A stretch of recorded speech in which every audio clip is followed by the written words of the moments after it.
The city had already begun to settle into its evening hush by the time Elena stepped off the bus and made her way toward her apartment.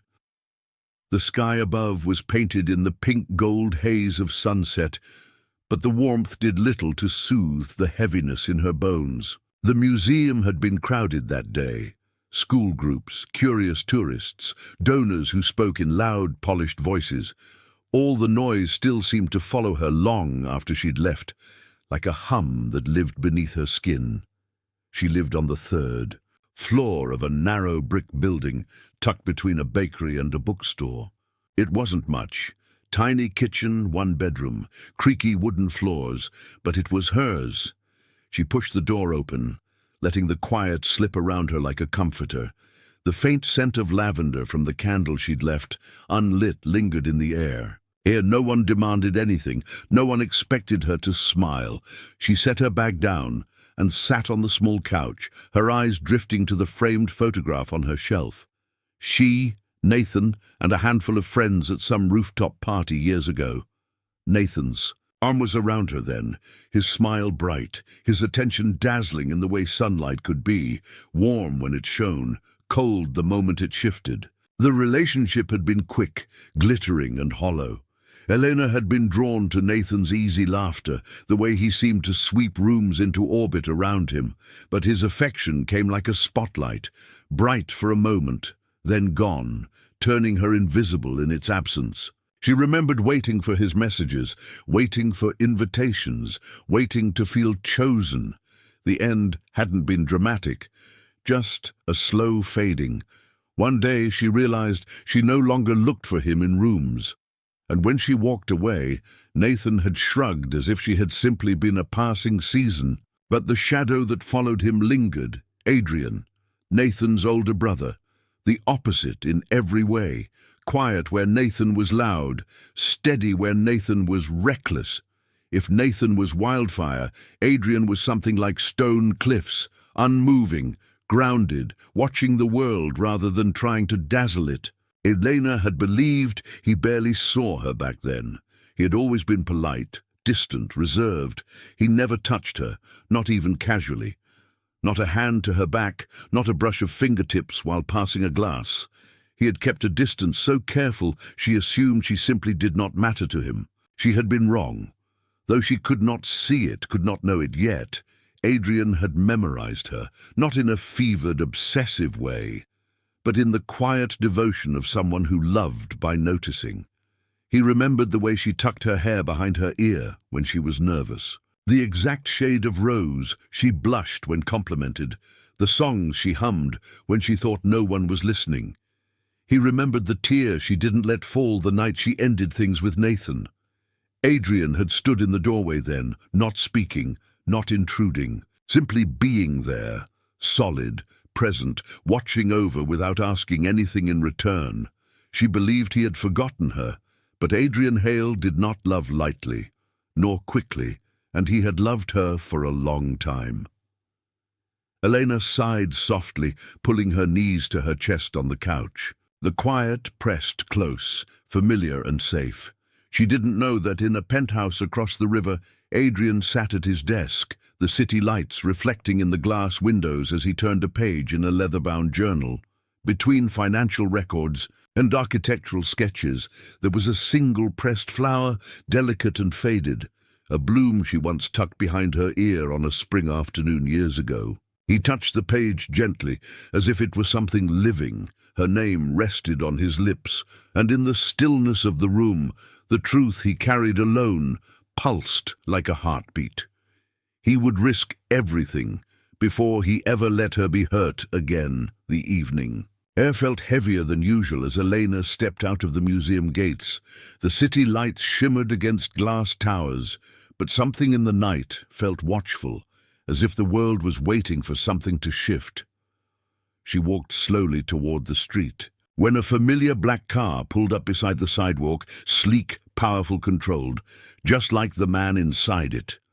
The window lowered, and Adrian sat there in a perfectly tailored suit, his expression unreadable. "I was in the area," he said, his voice low. Warm but distant. May I drive you home? There was no pressure, no command, only a strange softness that always unsettled her. She hesitated for a moment, then nodded. Adrian stepped out and moved to open the passenger door for her, not like a man performing a gesture, but like someone who had always wanted to and never allowed himself to until now.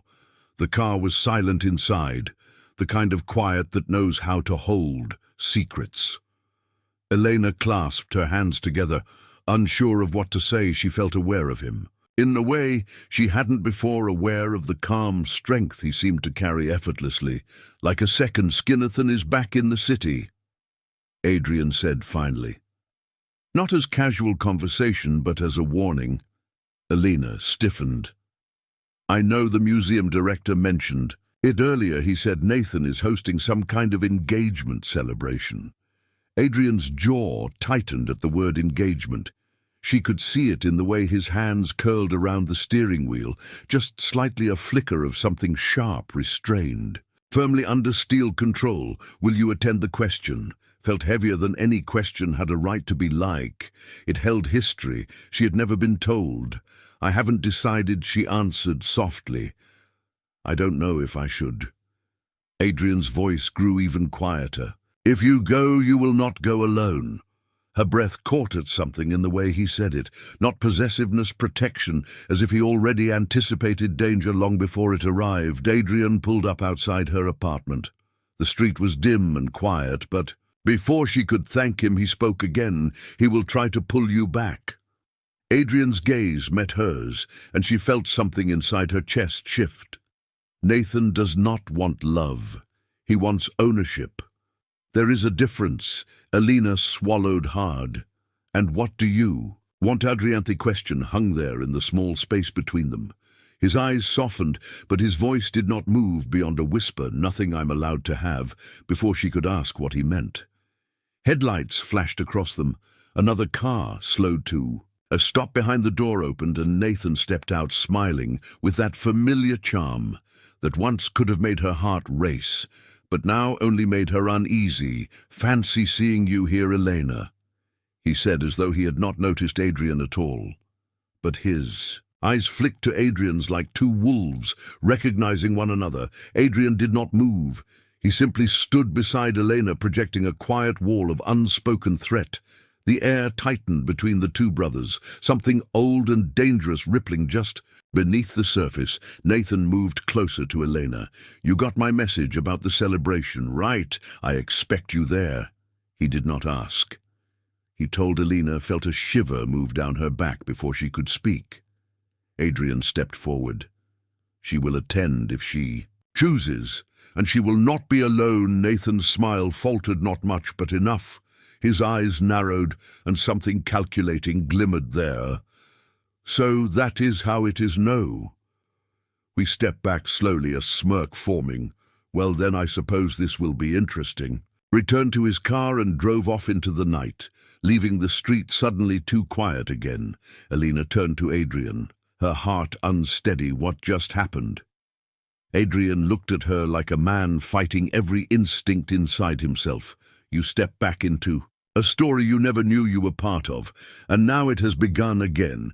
She did not understand, not fully, but she felt it, a shift, a door opening, a past waking up, and somewhere deep inside the first spark of longing burned warm and bright, not just in her but in him too. The night of the engagement celebration arrived faster than Elena expected. The city glowed with evening lights, but her chest felt tight. As she stood in front of her mirror, she chose a simple black dress, nothing extravagant, nothing loud, something that felt like her, quiet but not invisible, soft but not breakable. She kept her hair down, not for Nathan, never for Nathan, but because the last time she had worn it like this, Adrian had looked at her for one brief, unguarded second, like she was something he wished he could touch but didn't dare. Knock sounded at her door, steady, calm, familiar. She opened it, and Adrian stood there, no tie collar, slightly open, dark suit fitting his broad shoulders without trying to impress. His eyes moved over her, slowly, and something deep inside them shifted. Not hunger, not shock recognition. You look. He stopped, as if the rest of the sentence was something the world was not ready to hear. They drove through the city in silence, but it was not uncomfortable. It felt like standing near a fire, just close enough to feel its heat, but not close enough to burn. The celebration was held in a glass rooftop hall where the city stretched endlessly below. Laughter and polished conversation floated around them. Crystal glasses sparkled, but Elena felt something uneasy beneath the glamour. Something watchful coiled. Nathan was already in the center of the room, speaking loudly, smiling too widely. His smile faltered the instant he saw Elena arriving beside. Adrian not behind him, beside him. Well, he said, his voice smooth as silk, but sharp underneath. Look who decided to show up. And with company, I see. Elena opened her mouth to respond, but Adrian stepped forward with a calm so controlled it made the room still. I told you she would not come alone, Nathan laughed, but there was no warmth in the sound. He leaned close to Elena, his voice dropping low near her ear. You know him. He takes things, builds things, owns things, but he does not love them. Not. Really, Adrian heard every word, his jaw clenched, but he said nothing, not yet. Elena's heartbeat stumbled. She remembered the version of Nathan she once knew, smiling, teasing, carefree. But the man standing before her now seemed carved from something. Colder, hungrier, like he had come back not to rekindle, but to reclaim. The music swelled, guests danced, glasses clinked. But Elena felt the world narrow into a triangle of gazes, hers, Adrian's, Nathan's, each charged with something unspoken. A woman approached Nathan, linking her arm with his, the new fiancé. She greeted Elena with a bright, polite smile, but her eyes flicked between the brothers with confusion, like she had just walked into a story already in motion, long before she arrived. Nathan leaned close again. You belonged to me once, you can belong to me again. People forget, but I don't. Before Elena could step back, Adrian was there between them, not aggressive, not loud, just present, a barrier no one could move through. She does not belong to you. His voice was quiet, but it struck the room harder than a shout. She does not belong to anyone. The room stilled, even the music seemed to hush. People turned attention, shifted like gravity. Recognizing its true center, Nathan's smile broke for the first time, and something dangerous glinted beneath. Oh, brother, he whispered. So that is what this is. And in that moment, everyone understood something Elena had not seen until now. This night was not about celebration. It was the beginning of a war that had been waiting for years to ignite. The rooftop hall glittered with chandeliers and polished smiles, but Elena felt the walls closing in. Conversations swirled around her like smoke, names and laughter and empty compliments. But every sound seemed distant, muffled. The only thing she could hear clearly was the echo of Adrian and Nathan's voices still burning in the air. She excused herself, quietly slipping away from the crowd, her heels tapping softly against the marble floor as she stepped out onto a balcony overlooking the city. The night was cool and the wind carried the faint scent of rain. She placed her hands on the railing and closed her eyes, trying to breathe. She had thought she understood the past, that her history with Nathan was a closed door. Something faded and harmless, but tonight showed her a truth she had not been prepared for, that the story had never ended. It had only gone quiet. Behind her, footsteps sounded slow, measured, familiar. Adrian joined her on the balcony. Not close enough to touch, but close. Enough that she could feel his presence like warmth on her skin. Are you all right? His voice was low, not demanding an answer, just offering space for one. I don't know, she whispered. Everything feels different tonight, like I'm seeing things that were always there, but I never noticed. Adrian stood silent, his hands resting loosely at his sides, a man built of restraint and storms, held beneath glass. Nathan is not the same as he once was, Adrian said after a moment. He has anger in him now, pride that is sharp and hungry, and when pride is wounded, it lashes out. Elena turned to him, her eyes searching his face. Why does he care this much? We were nothing more than a short mistake, so why come back? The answer lived in Adrian's eyes long before he spoke it, because it was never about love, it was about possession. Nathan wants what he believes should be his, even if he never valued it until he saw someone else standing near it. Understanding flickered inside her, slow and heavy. Nathan never missed. He missed the control. Adrian stepped closer, then not touching her, but near enough that the air between them seemed to hum. Elena looked up at him, and for a fraction of a second, their eyes held too long, too deeply. Adrian's voice came quieter than before. I should have stayed farther away. I should have never driven you tonight, but I couldn't let him face you alone, not anymore. Heart thudded once, heavy and full. Why, she asked, what changed? He looked at her with a softness that trembled. At the edges, like something breaking free from a cage. Time, he said, time ran out before Elena could speak. The balcony door slid open sharply. Nathan stepped out, his smile empty, his eyes cold, like someone who had just made a decision. There you are, he said to Elena. Everyone is asking for you, especially my fiancé.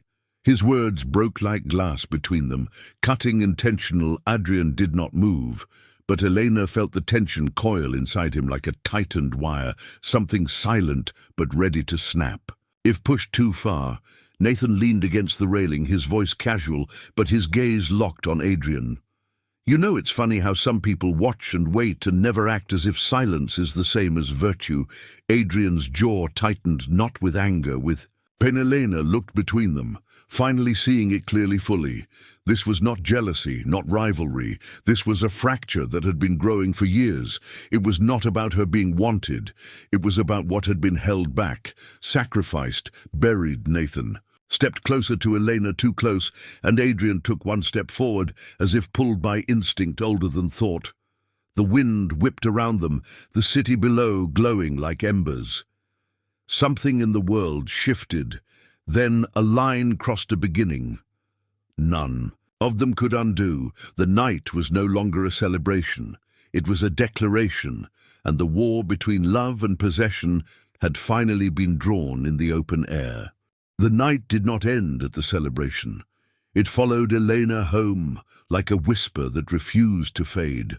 The city was quiet around her, but her mind was not. Every word exchanged between the brothers replayed again and again, sharp and echoing like footsteps. In a long hallway, she tried to sleep, she tried to forget, but her heart carried something heavy now, a truth forming in silence just out of reach. The next morning at the museum, she moved through the exhibit halls in slow, thoughtful steps.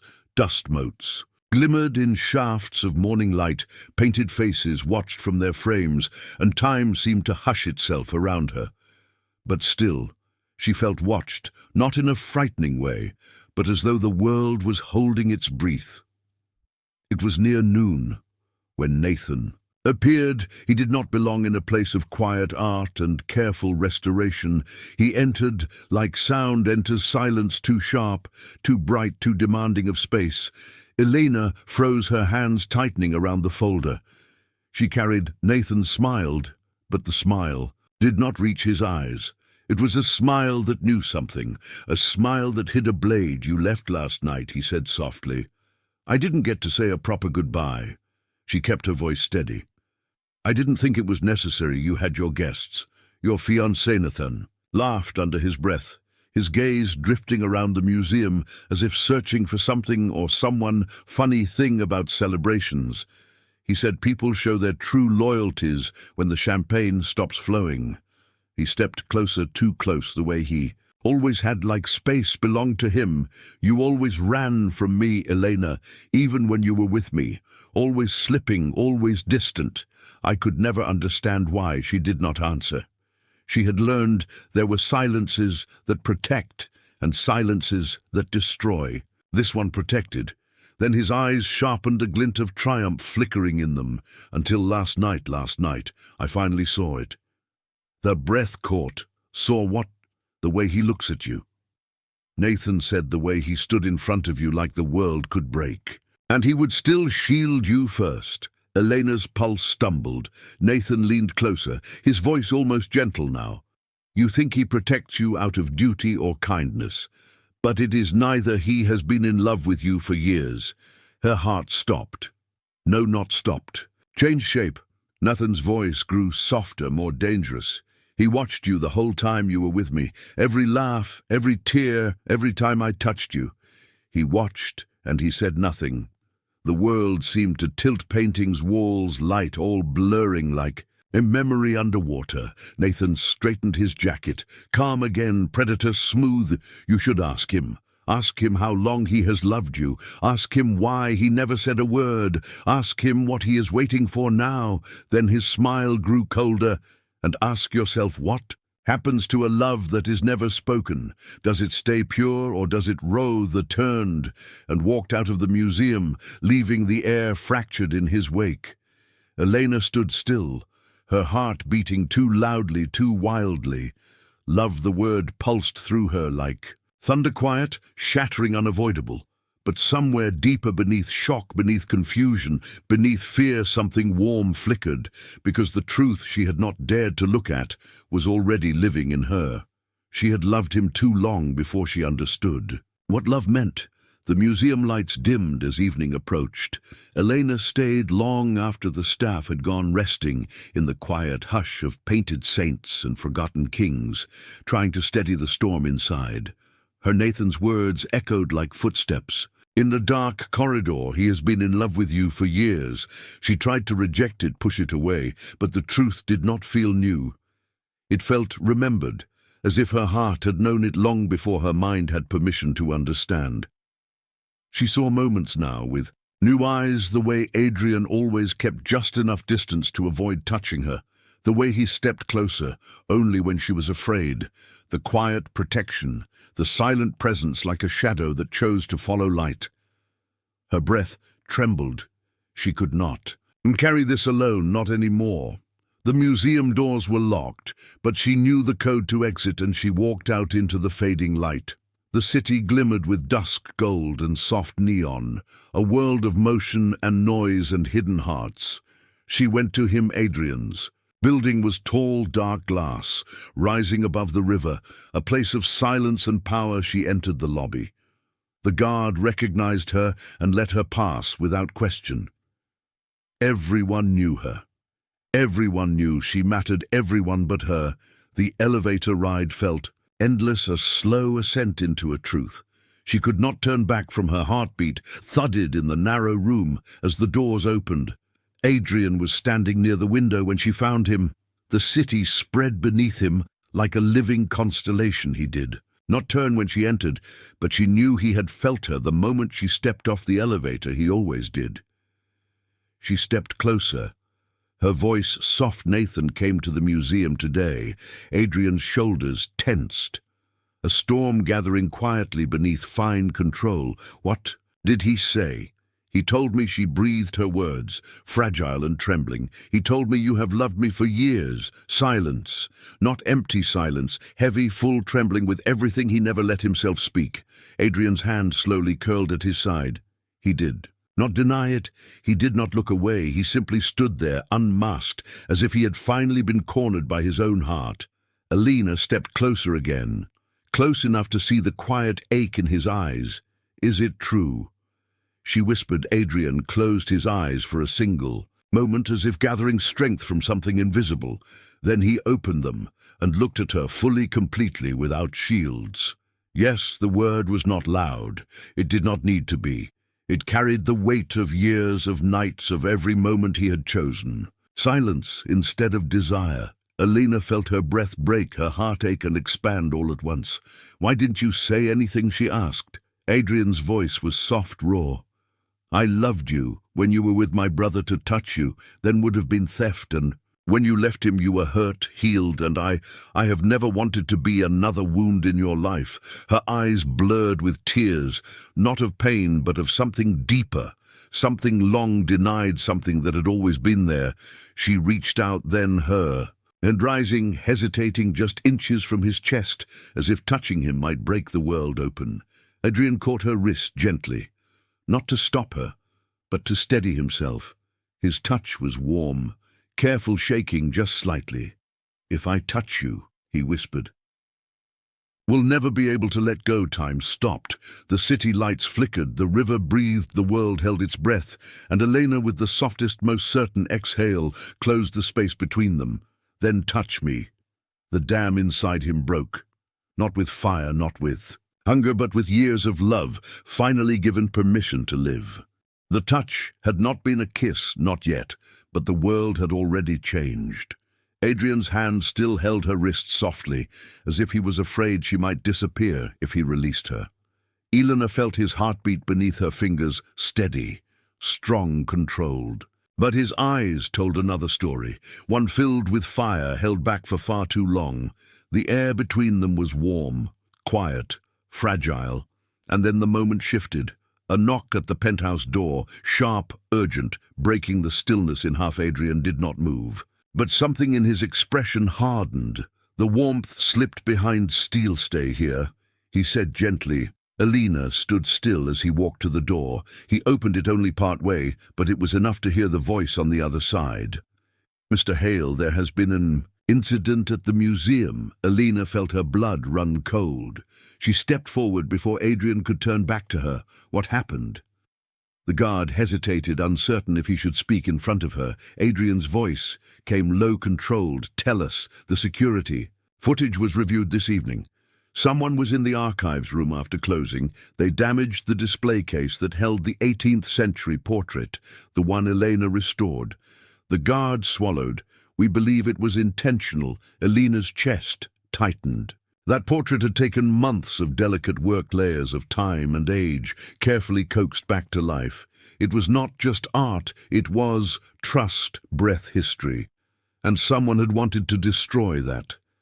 Adrian's voice was calm, but there was something in it. A storm forming quietly at sea, where the guard hesitated again, but the truth came anyway. Slow, heavy, unavoidable. "We traced the entry card used to unlock the archives it belongs to." Nathan Hale's island, sharp and absolute. Elena felt the room tilt slightly, not with shock but with realization. Nay, then had not come back for love or even jealousy. He had come back to ruin. Adrian dismissed the guard with a nod. The door closed, the city outside glowed like embers in the night. Elena looked at Adrian. Her voice, soft but steady. "He did this because of last night, because he saw us, because he knows." Adrian's gaze lowered to the floor, as if the weight of years sat on his shoulders. "He always knew," he said quietly. "Nathan has known how I felt about you longer than you have, and he resented it every day." The truth settled between them like falling. Elena stepped closer, her voice trembling. "So he wants to punish me, punish you, punish anything that reminds him. He cannot own people." Adrian lifted his head. Then, and the softness was gone, not replaced by coldness, but by certainty, by a love that had stopped hiding. "You are not his to punish, and you are not mine to keep, but I will not let him touch your life again." Elena's breath caught, because she felt. It not just heard it, a promise not of possession, but of protection, one born of love, not fear. The room felt too small for the emotions swelling inside it. But there was no more hesitation, no more silence, no more waiting. Elena reached up, placed her hand against his chest, right over his heart. "I choose you not because you protect me, not because he hurt me, but because when I look at you, I feel like I have been seen for the first time in my life." Adrian closed his eyes as if the words were almost too much to bear. When he opened them, they were no longer uncertain. "Then you are not alone in this, not anymore." The night outside deepened, like the world was preparing for the storm that was coming, because Nathan was not finished. And love, real love, was about to demand a price, one neither of them had ever expected to pay. Morning did not come gently. It arrived like a knife of light cutting through quiet. The world outside moved as normal cars, passing people, walking horns in the distance, but inside, Elena felt the shift of something beginning that could not be undone. She and Adrian stood in the kitchen of his penthouse. Neither of them had slept. Silence stretched between them, but it was not the silence of avoidance. It was the silence of two hearts learning how to beat in the same rhythm without fear. Coffee steamed between them, untouched. Neither of them cared for it. Their thoughts were elsewhere, on the museum, on Nathan, on the truth that had finally surfaced and now walked with them like a living shadow. Lena was the first to speak, her voice soft but steady. "We cannot pretend this will go away. He will not stop, not now." Adrian leaned against the counter, his expression calm, but there was something in his eyes that did not belong to calm at all. A storm held by discipline, a fire caged by choice. "I know," he said, "he has always taken pride in winning. But this is different. This is about something deeper, something he believes was stolen from him long before he ever wanted it." Elena lowered her eyes. Adrian stepped closer, not touching, but near enough that she felt the warmth of him like a shield. "This is not your fault." His voice carried the weight of truth, not comfort. "Nathan does not love. He consumes." Elena closed her eyes and breathed. She felt the truth of it. She had always felt it. She just had never named it. The sound of a phone vibrating cut the stillness. Adrian looked down, a message short, sharp, a location address sent from an unknown number. No explanation, just coordinates. Elena watched his eyes shift as he read it. "What is it?" she asked. Adrian's jaw tightened. He turned the phone so she could see the address was one. She knew the small warehouse behind the museum where old pieces were stored before restoration. A place she had spent many nights working alone among forgotten canvases and fragments of history. The message was a call or a threat or both. "I have to see this," she said. Before thinking, the words came from something instinctive, a quiet courage that had always been inside her but had never been tested. Like now, Adrian looked at her for a long moment, not to refuse, not to command, but to measure the risk, the danger, the cost, and then he nodded. "We go together." The warehouse was silent when they arrived. The air inside was cold and smelled of dust and old wood shadows stretched long between stacked crates and covered paintings. It felt like stepping into a memory that had been waiting for them. They moved slowly, not speaking. He walked half a step ahead of her, not to control, but to protect. Then they saw it, in the center of the room under a single hanging light. A painting stood on an easel. The same portrait Elena had restored, the one that had been damaged, but it was not destroyed. It had been repaired, repainted, but changed. The woman in the portrait now had Elena's face, soft, gentle, quiet, but with sadness painted into the eyes, a longing written into the mouth, a story unfinished, and across the canvas, stretched in careful brushstrokes, was a single sentence: "You were mine first." Elena's breath trembled, not from fear, from grief, from understanding, from seeing how deep Nathan's hunger reached. This was not jealousy, this was obsession, this was history rewritten, this was a message. Written in the language of possession. Adrian reached for Elena, and this time he did touch her, his hand closing around hers, firm, steady, unbreakable. "He is done warning us," Adrian said. "Now he has begun."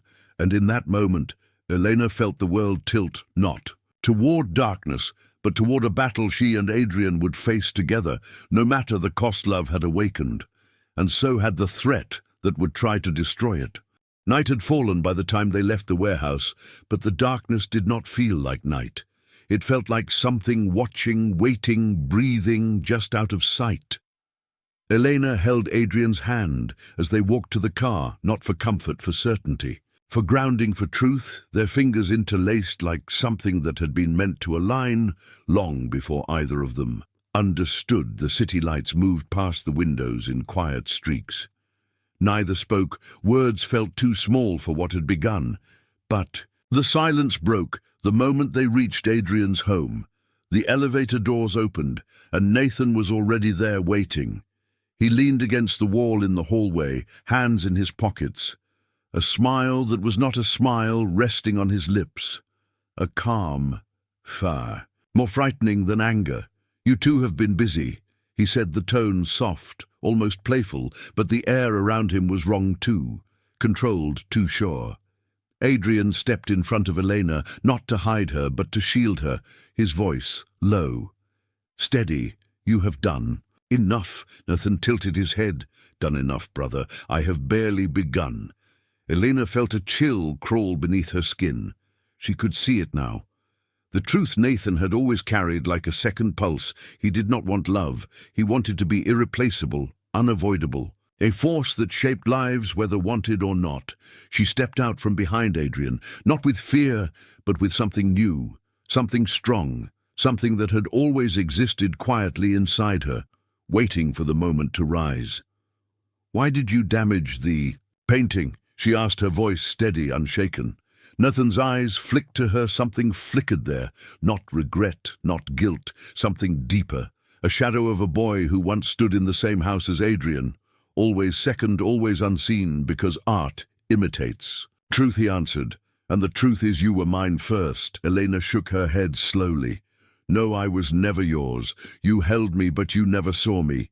You wanted to be admired, not loved." The words struck like a quiet blade because they were not spoken in anger. They were spoken in truth. Nathan's smile cracked just slightly, but enough. Adrian stepped forward, his voice low, dangerous, final. "This ends now." Nathan's eyes returned to him, and something inside them darkened. The smile vanished. The mask fell away. "I'm not here because of her," he said. "I am here because of you." The hallway tightened, the world narrowed. Two brothers stood in the center of a history no one else could touch. "You had everything," Nathan whispered, "the respect, the power, the silence that people listened to, and you still took the one thing I could not replace." Adrian's voice did not shake, "because she is not a thing, and she is not yours." The words hung there, steady enough to move mountains, quiet enough to break a marathon. Exhaled. Slow, like something inside him had snapped without sound. Then it happened. He took a step forward, reaching inside his jacket, not for a weapon but for something far more dangerous. Small flash drive, small, unremarkable. But Adrian's expression changed. The instant he saw it, Nathan held it loosely between his fingers, a piece of the past, a secret, a truth that had never been spoken. "You think the story began with her," he said softly, "but the first betrayal was not hers and not mine." His eyes locked with Adrian's, unblinking, shattering. "It was yours." Lena stared, heart-pounding. Adrian stood still like a man staring at the ghost he had never buried. The war between them was not about love, not about desire, not even about jealousy. It was about something older, something hidden, something that was about to come undone. And Elena realized the final truth was still waiting to be revealed, a truth that could break everything or finally set them free. The hallway was still, as if the building itself had stopped. Breathing, Nathan held the flash drive between two fingers, a small thing, but heavy with years that none of them had spoken aloud.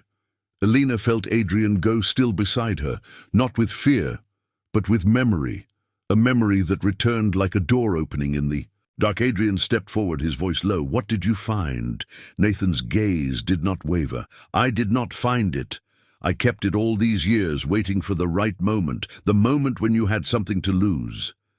He placed the flash drive in Adrian's, and not as a threat, but like a confession. Elena watched them, two brothers standing on opposite sides of the same sorrow. Adrian looked at the flash drive, and his eyes changed, softened, broke.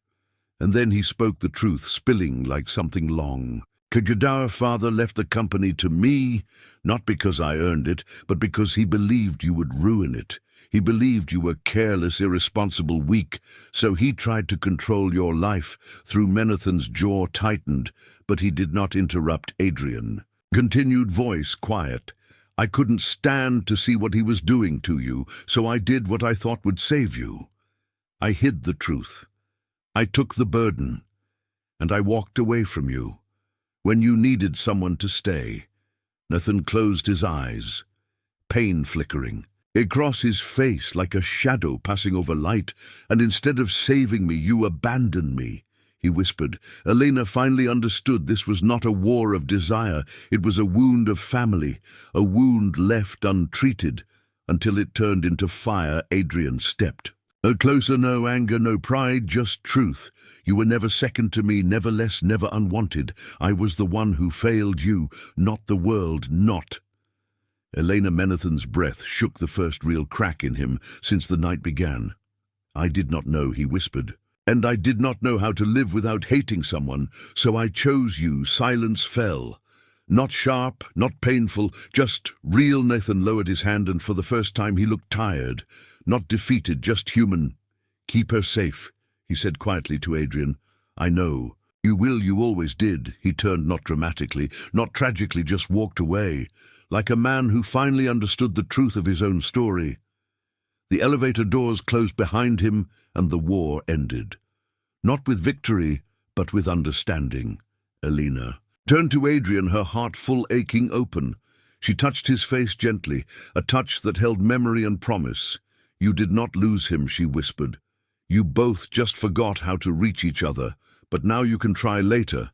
Not tonight, but someday. Adrian's eyes softened, and for the first time, the man who held storms inside him let himself simply feel the rain. He took her into his arms. No hesitation, no restraint, no fear. Their foreheads rested together, their breaths one, their hearts finally allowed to beat without silence. Elena spoke soft, true, certain. And what about you, Adrian? Pulled her closer, as if the world had finally returned to him. Os, he breathed. We begin now.